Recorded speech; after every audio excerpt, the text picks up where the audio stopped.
Storm Shield weather, certified most accurate. Well, good afternoon, everyone. Well, that certainly makes what we've seen so far today just look like some minor showers, but we are getting some flash flooding across portions of Green Country, and that can be dangerous. So if you're coming up on some rural roads out in, say, Muskogee County or Wagner County, and you suddenly drive up on some high water, please don't try to drive through it. It can take as little as 6 inches of water rolling at a fast rate, and that can move a car. That's how much force water has. Also, Creek County with a flash flood warning until 8 o'clock. And this thunderstorm now moving toward Tulsa and will be moving in here, and it will likely create some at least flooding on roadways and maybe some quick rises in creeks and streams and things of that nature. And you don't want to play around any kind of fast rushing, rising water, but you can see all of this is just kind of congealing and coming together right on the southwest side of the Tulsa metro area, and likely going to move into Bixby here within the next few minutes, to the heaviest rain moving in within the next hour.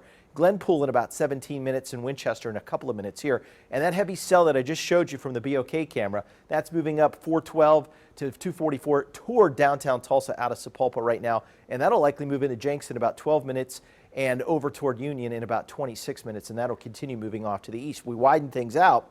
Heavy rain also moving into Independence. It's lighter around McAllister. And of course, we have ongoing flooding right now at Fort Gibson, where some cars along Highway 10 have been reported submerged. So there is some heavy rainfall down in this section here. And that dark green was an estimate of about 4 inches of rainfall so far today. And closer to Tulsa, northern Tulsa County, almost 3 inches, at least radar estimated. Sometimes when there's hail involved, the radar will overestimate the amount of rain we saw. Want to stop and just remember why we celebrate this holiday. And R.D. Harkins, I think, really captures it all in this picture here from the Fort Gibson National Cemetery. He took it last Wednesday, and it really is about those who've gone before us and have sacrificed so much that we can have a holiday like this, my father being one of those. Monica Granquist took this picture, Collinsville, and you can see this lowering. She took that over the weekend, and Johnny Parnell took a picture from Bartlesville of some really nice flowers yesterday. So Bartlesville happens to be our hometown forecast. 79 degrees, rain and thunder likely again tomorrow, and it could come down in buckets at times. We've got to watch out for flash flooding this evening. The storm's firing back up again tomorrow, but the second half of the week should trend drier. There's the storm. That'll be spinning to our south tonight, tomorrow, and even into Wednesday. So it's going to throw lobes of rain, showers and thunderstorms in our direction. So a 60% chance of rain still at 7 p.m. goes down to a 30% chance by midnight. Then tomorrow morning back up to a 60% chance of rain. By noon it's a 70% chance of rain, and things start to taper again tomorrow at about 7 p.m. back to a 40% chance of rain. How much rain will we see in the next 24 hours?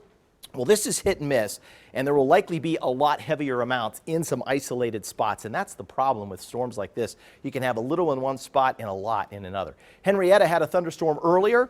Now a live picture from our tower camera. Looks like things are just about to get hit here in downtown Tulsa. 69 degrees, northwest winds at 8 miles an hour. The dew points in the upper 60s, and that's another part of the story. The humidity, once the rain goes away, just stays up, and so I think overnight tonight there's a very real possibility that we see some fog, and in between the showers and thunderstorms tomorrow, it is going to feel exceptionally humid. Even into Wednesday, we should have dew points here in the 66 to 71 range, which should make it feel muggy, but not quite oppressive. So get used to that if it's not raining. All right, forecast for tonight. Dry till, well, I shouldn't say dry till midnight, dry after midnight till the morning, and then more showers and thunderstorms will come in.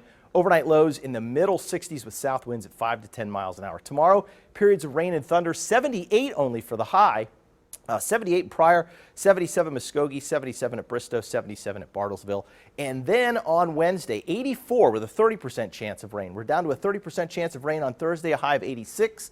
Friday, 84, and it looks like just a small chance of rain Saturday, and hopefully right now Sunday can stay dry as we heat things back up to about 86. We'll continue tracking the flash flooding here this evening, and an update coming up at the bottom of the newscast and also at 6 p.m.